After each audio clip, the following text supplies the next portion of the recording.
السلام عليكم ورحمة الله وبركاته. داود الملك استودنا جلس سعتان عالمك إن كسر هذا ورئيس الله يندون مشرح من الحمينة حسب معارض كابعد شمال علي حسين إن مركو ريتش مركو سودو شبكة دارنويس. بسم الله الرحمن الرحيم. آدم ده يا عبد الرزاق. آدم دي سلام يا شبكة دارنويس نيوز. إن شمال هدين سؤال شو ورئيس كويدي بالواحد إن ربحنا جزء حالة دقودي ودك لنا سياسة مركز هذا كتات الوجر. بسم الله الرحمن الرحيم. هرتا marka su'aashaasi laga jawaabayo aad bay wajiye badan tahay oo kolba dhinacaad ka eegayso ay ku xiran tahay marka su'aashaasi ka jawaabayso xaaladda guud horta nabadda ugu muhiimsan oo wadankeena waa wadan nabdoon wax dhibaato weyn oo xagga nabadana ma jiraan waa wax walba waa sidii ahaayeen laakiin xaalado badan baa imika wadankii dul saaran oo xagga siyaasadda ah oo u baahan in doorkeeda laga ciyaaro xaaladda ugu horeysa doorkeeda laga ciyaaro xaaladii doorashooyinka ayaa taagan oo waxa taagan xilligii diiwaangelintu ay bilaabmisay taasina waxaan jecelahay inay sideedii u socoto dowladda waatii madaxweynuhu 30 January sanadkiina soo dhaafay maalintii golaha baarlamaanka la hadlay ee ugu dambeysay waa kii yidhi hal maalin lagu daro ama doorashada lagu daro ogolaan mayno taasina dowladda u taala oo aan ka sugaynaa inay ka rumeeyaan ballanqaadkii madaxweynuhu ballanqaaday inay dardar geliyaan commissionka iyo diiwaangelintii uu sideeda u dhacdo taas waa midoo waxaad arkaysaa ayaamahan iyadoo dad xukuumadda ay dhinacooda lagu tiranayo iyagoo media la soo istaagaya madaxweynaha 2 sanadood loogu darayayo si yaro qeyr mas'uul ah aan wanaagsanayn hadii lagu daraayo xaalado ay constitution ku sheegay xaaladaha inuu ku jirna mooyaane in la iska soo istaago tifiyada laga dhigo sidii maxay ahayd shaqo yaro oo ayar la iskaga darayo in laga dhigo maaha taasi wada tashi u baahan tahay waxa u baahan tahay in dhinacyo badan laga eego sharciguna wuxuuna si xaalado ay taas ku iman karto taayada waa taasoo waynu sugaynaa xaaladii kale waxaan dul taagantii Soomaaliya arrinkii Soomaaliya ee dul taagan iyo wada hadaladii wadogtiina Soomaaliya dhibaato badan baa ka taagan waxaana ku dhowdahay imika in iyada laftirkeedii baa galgalinaysa oo xag amaan nabad darro ay ka taagan tahay dowladdeennuna wati siyaasadda arrimaha dibadda bedeshay tiri wada hadalahaas la sameynayna Soomaaliya ilaa haddana laftirkeeda wax strategy oo kacday ma jiraan dowladda Soomaaliya laftirkeeda aqoonsigeedii baa ciriiri laftirkeeda uu ku jiraayo watan Mareykankii iyo wadamadii kale laftirkoodu ay kolba calaamado su'aal weyn ay saarayaan Mareykankii ay saarayaan dowladda Soomaaliya innagana dowladda Soomaaliya ayaynu wax ka sugaynaa aanu garamaayo oo waxaanu wada hadalahaas un baa soconaya wada hadalahaasna ilaa 5 qaybood bay hayaan balmalayo jeerba Turkiga la tagay wala si socdaa wala soo socdaa waxba lagu soo heshiiyaa wixii waa laga baxaa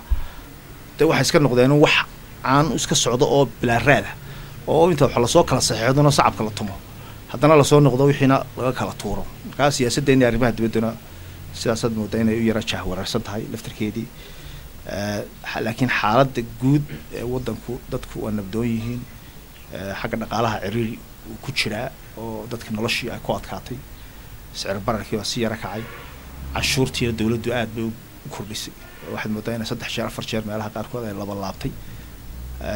taasina ay dadka noloshii ku sii adkaysay in Jamal wareysigeena waynu soo noqon doonaa dhinaca wada hadalada Soomaaliland iyo Soomaaliya ka dhaxeeya iyo dhinaca doorashooyinka inta badan Soomaaliland waxa ku soo noqnoqda waxaan khilaafyada sharciga ee ka dhaxdhacay hay'adaha dawladda ama xisbiyada mucaaradka iyo xukuumadda in maxay malaysaa in khilaafyada sharciga inta badan ay soo celceliyeen wallahi waxaad moodaa dadko indhaha kala leenaya sharciga laftirkiisii ayaad moodaa inuu qof walba sharcigiisa sidoo doonayo inuu u turjunto wala chiefiyana barnaamij kaga dhigayo mar alla markuu isagu doonayay uu doonayana wuxuu oranayaa sharciga waa sidaas marka uu doonayo sidoo aanu doonayna waa sharciga waa sidaas u oranaya marka anu waxaan isruun waa dadkii oo si aad moodid inay indhaha kala leenayaan oo dantoodii gaarka ahayd shakhsi ahaaneed ay ku xoog badatay oo ay sharcigii indhaha uga lalinayaan darteed ayuun baan u arkaa in khilaafyadaasi ay keenayso in sharax madaxweynaha xisbiga mucaaradka aqoon-yahan Jamaal Ali Xuseen iminka muddo sanadaabad ku jirtay siyaasadda Somaliland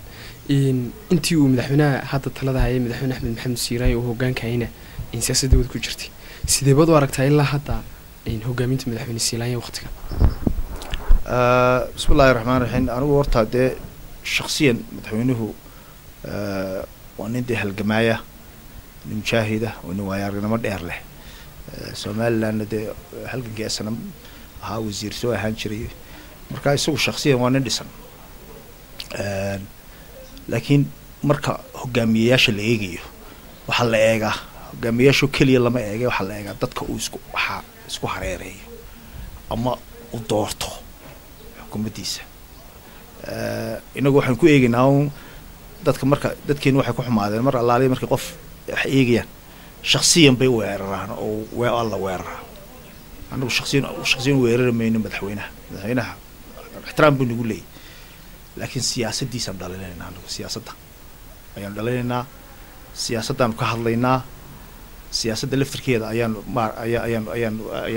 laftirkeeda aan doonaynaa inaanu in yar ka sheegno marka ma aha uun inaanu qofka leenahay war qofku waa qof xun ama haddii wax laga sheego qof hebel buu wax ka sheegay oo waa siyaasadda Somaliland inta badan dhacda madaxweynaha waxaan anagu ku dhaliilaynaa dadka ku xeeran ee u doortay ayaa aan ahayn dad quality ama mansabkii madaxtinimo ee ku habboonaa aan lahayn madaxweynaha waxaan ku dhaliilaynaa oo aan leenahay siyaasadda ku hadlaynaa intaasoo carqaladood oo dhibaatooyin ayaa Somaliland ka dhacay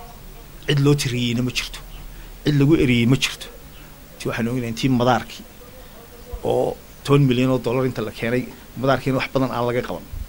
welina diyaaraddii yarayd ee Fokker ahayd ee 2003 iman jirtay ay weli timaado runway-gii Ethiopian Airlines isticmaali weyday wayna ognahay inuu corruption ka jiro lacagteedii la cunay cid alaali cid loo tiriyey oo dusha loo saaray ma jirto waxaan ognahay intaasoo carqaladood oo kale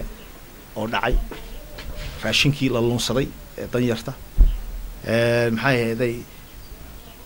isku dhacyadii ka dhacayay biyo la-aantii Hargeysa dhacantii issues fara badan ama dhibaatooyin fara badan oo ka dhacayay Somaliland ayaad moodaa inaan wax allaale iyo wax cid loo dul saaro la yidhi ciddaasaa ka mas-uula oo waxaasaanu ka qabanayna ayaananu ka arag madaxweynaha waxaa lagu xisaabtamayaa buuggii cagaarkaa greenkaa ee kulmiye ee uu yidhi waxaasan qabanaya waxaasoo dhan oo isdul saaran madaxweynaha waxaa la doonayaa in uu eego dadka ku xeeran ama wasiirada u ah ama meelaha kale mansabiyada u dhiibtayna waxaad moodaa inay isaga laftirkiisa siyaasaddiisa sii kharibiyaan mar allaale markuu wasiirku carqalad sii sameeyaba madaxweynaha ay dushiisa saarantahay maaha wasiirkaas waa shaqaale oo isagu qortay lama dooran wasiirka madaxweynaha la doortay marka madaxweynaha ayaa ka mas-uula carqaladii uu wasiirku sameeyo Jamaal waxaa jirtaa in xukuumaddu inay waqti xaadirkan olol ugu jirto in arrimo dhinaca wadooyinka oo mas-uuliyaddii loo doortay ahayd badday horumarinta dhinaca wadooyinka iyo adeegyada bulshada waxaa jirta in haatan wasiiradii hadday noqoto kuwii isboortiga hadday noqoto kii madaxtooyada hadday noqoto maaliyaddii dhammaan waxaa loo wada ordi ay tahay dhinaca wadooyinka mas-uuliyaddii kale layska laabay nidaamkaa aan wanaagsaneyn ee wasiiradu inta badan ku dhaqmaan adigu sidaad u aragtaa anigu waxaan u arkaa dawladdu maaha qof walba in shaqadiisa loo daayo ayaa wanaagsan wasiirku hadduu yahay wasiirkii ciyaaraha iyo sportska inuu sportska ka shaqeeyo hadduu yahay kii maaliyadda inuu kii maaliyadda ka shaqeeyo hadduu yahay wasiirkii madaxtooyada inuu kii madaxtooyada ka shaqeeyo hadduu yahay wasiirka caafimaadka laakiin waxaad moodaa jaantaa waran weeyaan tusaale aan ku siiyo waxaa laga yaabaa in qof macaaridi uu ka hadlo arrimo khuseeya arrimaha dibadda mid gaashaandhiga ah ayaa u jawaabaya wax allaale iyo waxa uu shuqul ku leeyahay ma jirto waxaad arkaysaa iyada oo jaamacada laga qaybgalayo la furayo 10 wasiir bay isku raacayaan sida 10 laak ruusar la kaxaysanaya saxaafadda la fadhiyay maanta oo laga hadlay hal qof wasiir ah ama laba wasiir ayaa uga qayb galaya xukuumadda uga qayb galaya inta kale inay ummadda xafiisyadooda fadhiistaan oo shaqadii ka shaqeeyaan baa la doonaya marka waxaad moodaa in photo opportunity ama wax la yiraahdo ay yiraahdaan gaaladu in sawirka istusaan mar walba ay jecel yihiin wasiiradu hadday tahay wadooyinkiiba loo wada cararay dir hadday tahay maalinta jaamacadii baa la qalin jebinaya jaamacadii baa loo cararay dir marka xagga munaasabadaha iyo baadhiyada aad baan u jecel ayaad moodaa in loo jecel yahay iyo xafladaha iyo marti sharafka iyo shahaado sharafka la siinayo laakiin markay shaqada dhabtaa noqoto ee la doonaya in la qabto waxaad moodaa in mid walba madaxa ka leexinayo marka wadooyinka haddii wadooyinka la siiyo cidda wadooyinka loo xil saaray ha samayso wadooyinku board madax bannaan buu ahaan jiray hay-ad bay ahaan jirtay European Union isku kab bay nagu siin jireen laakiin waxaa dhacday mar la laaliyo markii 2 sanadood adigu sanad iyo bar ka hor ay la maqlay in $60 milyan ay European Unionku inagu soo wadaan xagga wadooyinka ayaa madaxtooyada la hoosgeeyay isla markiiba ila dhaqaale ayay gabigeeda u muuqatay markay u muuqatay madaxtooyadii la hoosgeeyay European Unionku waxay u arkeen in arrin qaldan uu yahay 60 milyan oo la nagala noqday waxba la noomsi ummadda Soomaaliland way ku khasaartay kumay faa'iidin wadooyinka la hoosgeeyay madaxtooyada kow haddii la hoosgeeyay wadada ceergaaba la sameeyay wadada ceergaaba waan taageersanahay inkastoo xukuumaddu tacaayado aan masab lahayn oo miisaan lahayn ay warbaahinteeda ku dhaqanto oo yiraahdaan misbeedo mucaaradka ayaa diiday wadooyinka wadada ceergaaba ma diidanin iminka waan halkan ka cadeynaya kun jeerna horaan u sheegay waan jecelnahay wadada ceergaaba la sameeyo reer ceergaaba iyo burco isku xidha waana wada wanaagsan waana loo baahiye dalka intiisa kalena way nagu soo xidhaysaa taasoo kaliya maahay wadooyinka dalka oo dhan la culeys kala saaran waa wax wanaagsan munaasiba laakiin waxaanu diidnay anagu sida wax loo wado iminka wad arkayseeno muddo sanad ah ayaa lacag la ururinayay xaggan ka faranay $5 milyan ay noqon doonaan maalintiidu waa kuwii meesha yiri waxaan soo saareen ayaan $700,000 baan hayna gabigeyga hadda wixii allaaliye campaign wixii lagu jiray ciyaalkii nus saacay laga jiray shaqaalihii dawladda laga jiray qurbahii la wareegay dumarku dahabkoodii bixinayeen eegada waxa weey waa transparency baan jiray yaa loo dhiibay lacagtan sideen ku ognahay imka xukuumaddu in loo dhiibay $5 milyan oo inagu tiray $700,000 ayuu haynaa waxa weeyaan ma aaminsani waxaan anagu haddaan xisbiyada mucaaradkanahay waan ka shakisanahay in lacagta ceergaaba loo isticmaalayo in lacag leexsado doorashadana lagu galo oo la doonayo lagu isticmaalo campaign tactics ayaan u aragnaa inay tahay laakiin wax dhab ah ka jira ma jiro bal wadadii oo aan la dhisin oo aan la sameyn ayaa waxa la sameynayaa intaasoo baadhi oo la celebrate gareynaya TV live ka television inta cost gareynaya mad garanaysa habeenkaas u qorata hal television $5,000 buu ka qaadaya haddii 3 television u yeerto $30,000 inta kalena ku dar adeer waxa weey lacag aad u fara badan lacagta ayaa laga sharaya fundkii ceergaaba laga sharay may naga go'da inaga ma go'do TV qarankii leeyahay oo already $3.5 million ay ku qaataan budgetka oo aan xaq ahayn haddana inay wadadii ceergaabana ay lacagteeda ka isticmaalaan oo ay baadhiyo isticmaalaan adeer wax wanaagsan maaha ciyaalkana nus saacaha loo daayo nus saac wax badan inoo keeni maayo laakiin xukuumaddan wasiiradeedii ay $80,000 oo baabuur wataan ilaa cruiser baabuur adeer ka yar xaq ka haystaan oo $30,000 oo kale taa $50,000 ee dhexda ah ee soo harayna wadada ceergaabaha lagu darabaan anagu niri taasa lacagta dhabta ka imanaysa iyo kolba lacagtan marka meel la tagayo 10ka isku raacayaan 10ka maxay yahay wasiir intaasoo gaas ay ku baxayso intaasoo kharash ku baxayo marka sidii xukuumadda u kharash garayso kharashkeeda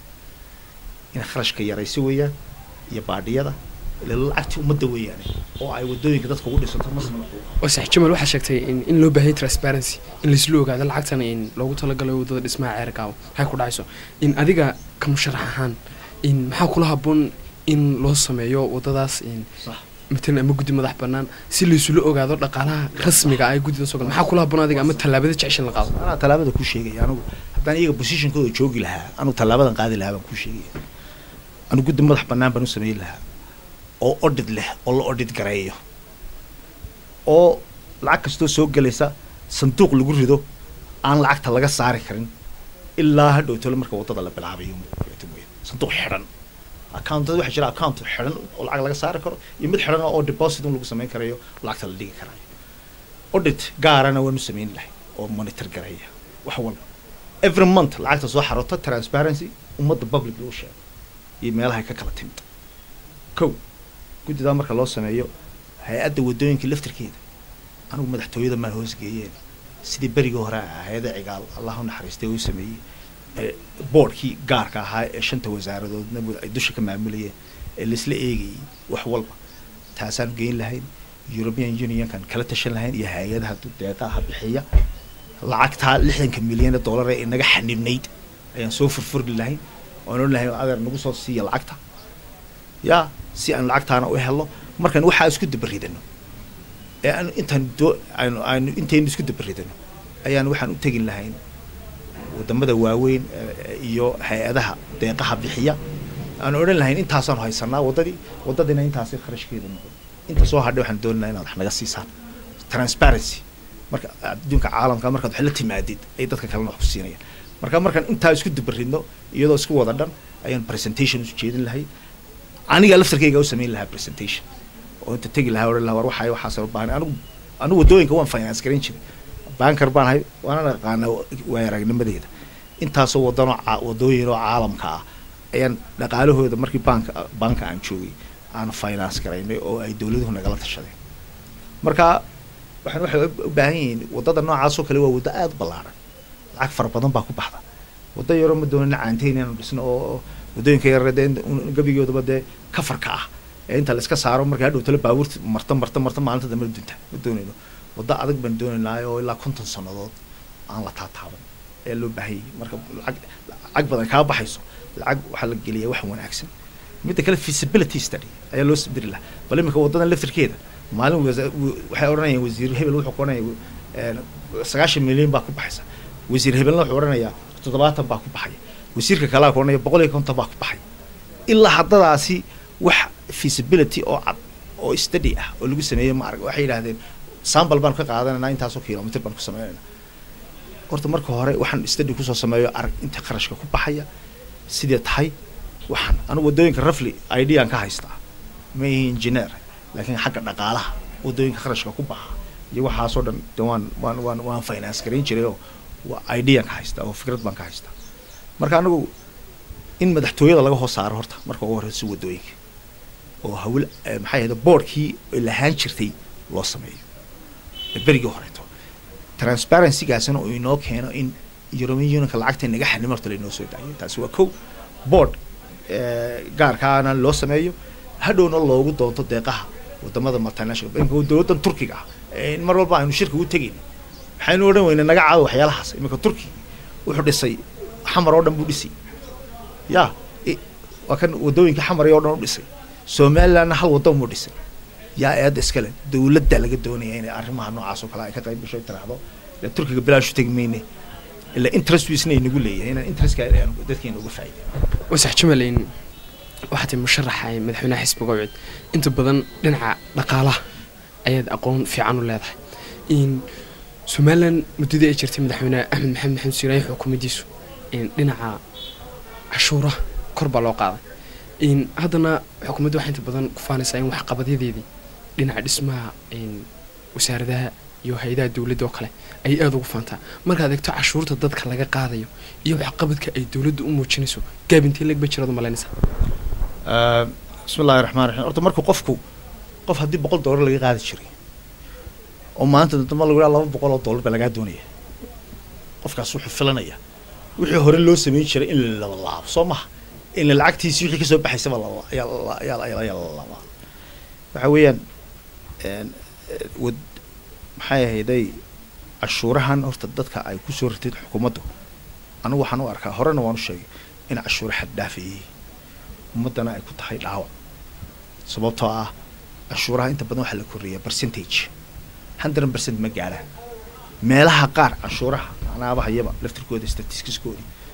waxaad moodaa in 200 jeer maaha 200% 300% la kordhiyo 3 times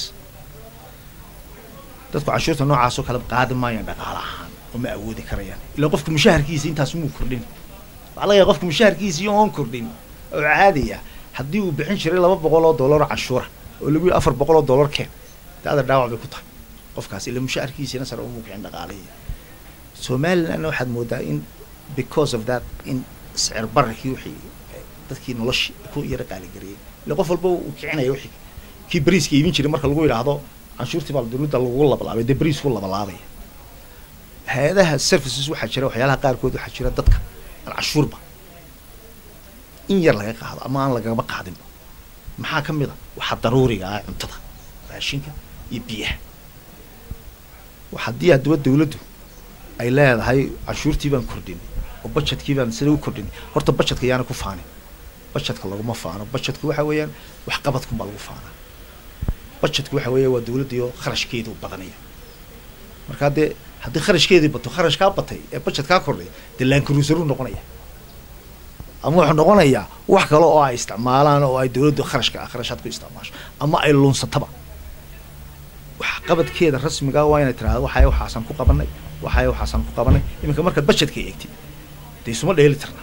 TV-ga qarankaas 3.5 million dollars 5 wasaaradood ayuu ka budget badan yahay TV-ga 5 wasaaradood ayuu ka budget badan karaa caqligeena soo baray ilaan wixiina waynu garanaynaa maaha marka anigu waxaan u arkaa gaab aad u dhexeeya su-aashaada haddaan ku jawaabo ayaa ku jira canshuurta ay dadka saarayso iyo wax qabadka ay qabanayso dawladdii hore waxaa laga yaabaa haddaan u kombeergayo daahir yaala ka ahayn canshuurtiisu way yarayd wax qabadkeeduna wuu iska koobnaa laftirkeeda laakiin lacagta dadku lacagtoodii bay haystay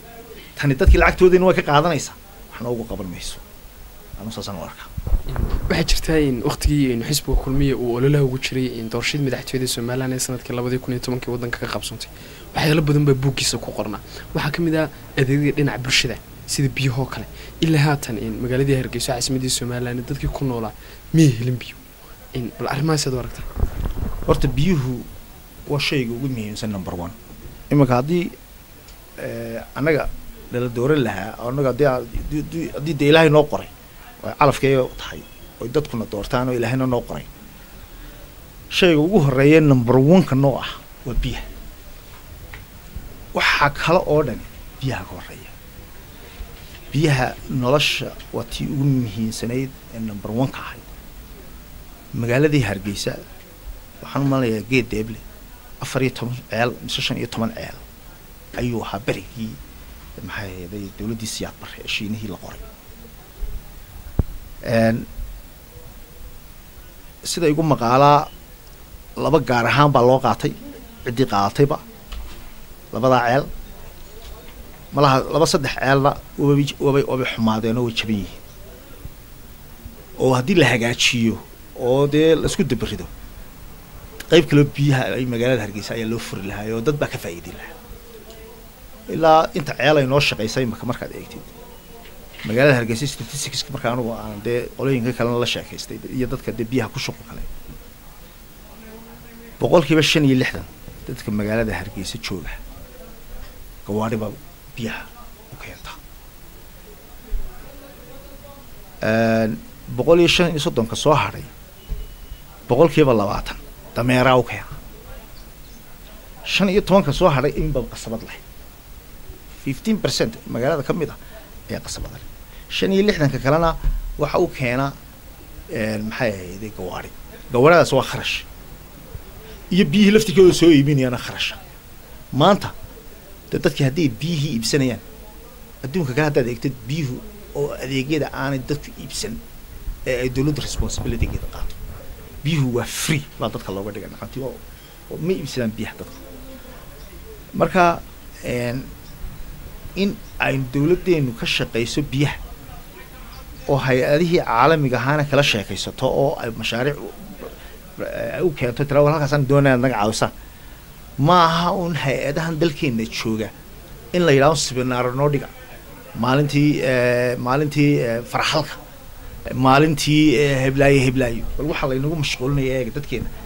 dawladdeena waxay kari weydeen inta u yeedho tiraawariyaar anagu maalintii farxalka uma baahnin waa inaad tiraahdaa maalintii biyaha oo lacagtan aad kharashka hay-ad walba inta lala xisaabtamo la yidhaahdo inteebaad ku bixisaa Somaliland oo kharashkeedana qaar loo allocate gareeyo in itemska daruuriga ah sida biyaha iyo cuntada iyo waxyaalahaas uu kharash gareeyo wasax jamal hadeen su'aalo dhinaca arrimaha bulshada la xiriira inuu dhinaca inta ka nimaadno dhawaan waxaa jirta in xisbiga maxaafadka kulmiye in uu sheegay inay soo xaliyeen khilafkii dhexdooda u dhaxeeyay Soomaaliland inta badan waxyaalaha aadka loogu ma jirto ee caalamku ku amaano waxa kamid ah dimuqraadiyadda in xisbiga kulmiye wuxuu sheegay in khilafkoodii lagu soo afjaray inaan hoggaanka xisbiga lagula tartamin 5 sano soo socda intaasi intee leeg bad malaynaysaa ma dhaawac intee leeg bay u geysanaysaa dimuqraadiyadda Soomaaliland saameyn intee leeg sabab aad u malaynaysaa inay ku yeelan karto xisbiyada mucaaradka anaga wax saameyn nagu malaha xisbiga wuxuu kulmiye gaaray wax saameyn oo nagu leedahay anaga ma jirto haddii heshiyeena oo ducaynayna oo anagu kama soo horjeedno heshiis dadku inay heshiiyaan kulmiyana waa xisbigii talada hayay heshiiskiisuna danta Soomaaliland baa ku jirta oo wax wanaagsan oo haddii kale tagu aan mashquulayna waddanka oo dhan baa la mashquulinaya oo mashruuc bay noqonaysaa horta kulmiye shirkiisii 5 sanadood xeer 14 wuxuu oranayaa xisbiyada qaranku every 5 years 5 sanadood gudahoodba waa inay samaystaan maxay ahaydey ay samaystaan shir weyne kulmiye uu dhaafay 5 sanadood marka waxay leeyahay hadduu uu shir weynaha ay samaysan kari waayaan waa in golaha dhexe fadhiistaa oo uu extension bixiya horta kulmiye imika ilaa bilaa sharci ku dhaqmeeyay horta taa ogaad laftirkiisu qolada diiwaangelintu iyadoo iyagaan wax dhaqaajine bilaa sharci ayuu xiiso ahaa sababtaa shirkii golaha dhexe ee odhanayay in extension la sameeyo ama la kordhiyana may samaynin ya maxay ahaydey xeer 14kii dee oo may ixtiraamin laftirkoodu taasi dee qoladan diiwaangelinta u taallaayo anagu dee xisbi qaran u bannaa anagu laftirkeygoo laakiin waxaan leenahay dee shuruucda laftirkeeda in loo sinaadaa wanaagsan oo la eego iminka hadduu xisbi mucaarad taas ku dhici lahayd halka 100 jeer bay qaylin lahayn iminka odhan lahaayeen xisbi hel wixiis waa bilaa sharci waa bilaa qalad waa waxaasay sameeyeen laakiin kulmiye waan u ducaynaynaa waana wax wanaagsan dimuqraadiyaddana waxa ku jirta tartanka waa wax wanaagsan mar walbana wax cusub in ummadda lasoo hordhigo ayaa wanaagsan laakiin iyagu dantoodii hadday u garteen xisbi ahaan kulmiye in ay dantoodii ku jirto wada jirku in ay hoggaankii hore uun la doorto dee iyaga taasi u jirtaayo anigu ma jeclay inaan kasii faahfaahoodo laakiin dimuqraadiyadda Soomaaliland waxay ku fiicneed always in la tartamo mar walbana dee dad kale oo kala nooc ah yimaadaan maxay ahaydey 2 jeer hore waynu ognahay oo dee 3 hore ugu horeeyay ee tartamay madaxweynaha u tartamay haddana 3 kale u baahdana markii kale soo noqdeen 3 laakiin imika waxay u muuqataa inay isbedelayaan oo laga yaabo in xagga xisbiyada ucud iyo uduba meesha ka baxday oo wadani meesheedii soo galay inay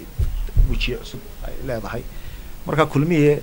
hadduu isku gartay inuu hoggaankiisii soo celiyo waan soo dhaweynaynaa anagu wax dhibaato ma aragno waanaan jecel arrinkaas wasax musharax madaxweynaha xisbiga mucaaradka Jamaal Ali Xuseen waxa jirta maalmahan dhawada wax soo baxay warar sheegaya in la kordhinayo madaxweyne Siilaanyo loo kordhinayo in muddadii xukunka siihaynay haddii madaxweyne Siilaanyo loo kordhiyo in muddada xilka uu hayo maxay idinka iyo meel yaaladinka haddii maaha la iska kordhin maayo meesha maaha macdaa arrin la oranayo la iska kordhinayaa hadday dawladdu waxay leeyihiin process bay leeyihiin annaguna waan iga sheegno ma ogolin baan in muddo kordhinta la sameeyo iyaguna waa ku ballan qaaday oo madaxweynuhu ballan qaaday 30 January 2013kii waa kii baarlamaanka ka hadlay madaxweynuhu waa kii maalin laygu darmaayo madaxweynihii yidhi maalin laygu darmaayo haddana intuu wax maroorsado intuu la galo afartiisii kulmiye intuu meel la galo oo intuu wax maroorsado wax isku burto oo yidhaahdo waan kororsaday dee taasi waa dumadiisa baan nidhi taasi waa dumadiisa haddii xaaladda dastuurka inoogu jirta ee odhanaysa maxaa lagu kordhin karaa doorashooyinka taa haddii la ixtiraamo oo la isugu yimaado oo la yidhahdo waa qodobkaayo xisbiyadii qaran mucaaradkiina way joogaan oo guurtidii baa joogto baarlamaankii baa jooga waa laga wada tashaday taasi waa arrin kaleeto weeyaan oo aanan de imika aan oolin sanad iyo bar baa inoo harsan sanad iyo bar in kordhin laga sii hadlaa waxaan u arkaa arrin waalan baan u arkaa anugu arrin waalan ayaan u arkaa laakiin madaxweynuhu hadduu doonayo in dib usoo sharaxo oo tartamo waanu soo dhaweynaynaa taasi aad baan u soo dhaweynaynaa waana wax fiican weeyaan waana soo tartamo waanu tartami karaya cid allaale cid diidaysaana ma jirto taana xaq buu leeyahay laakiin isagoo sanadii bar aan la gaarin inay durduba kusii hadaaqaan waan korarsanaynaa saasaanu sameynaynaa waa arrin aan laga fiican yahay baan u arkaa dimuqraadiyadda Soomaaliland siduu isaguba uga soo horjeedi jiray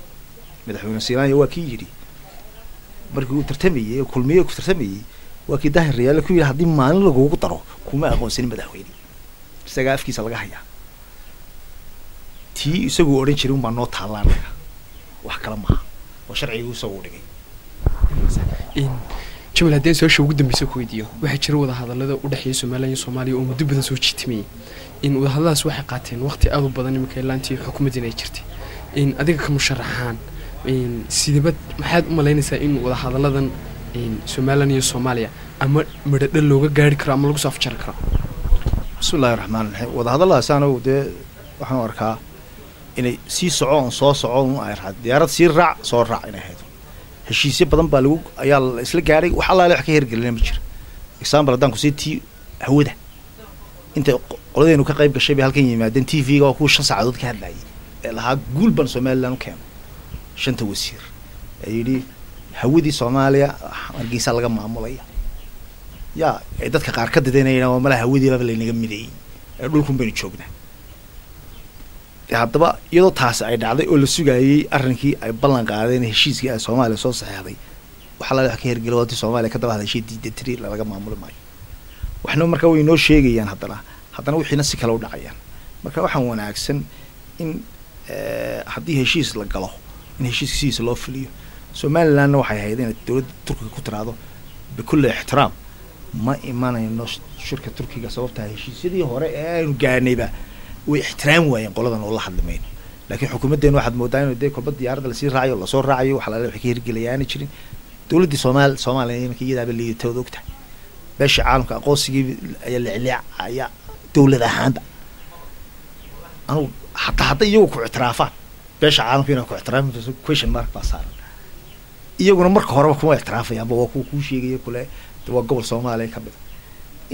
in bahdilaada inta la inagu sameeyana wax wanaag inoo shacabka reer Somaliland masab ku wanaagsan maaha inaan soo saxeexno dadkeena lama xasuuqin mid masab inoo wanaagsan maaha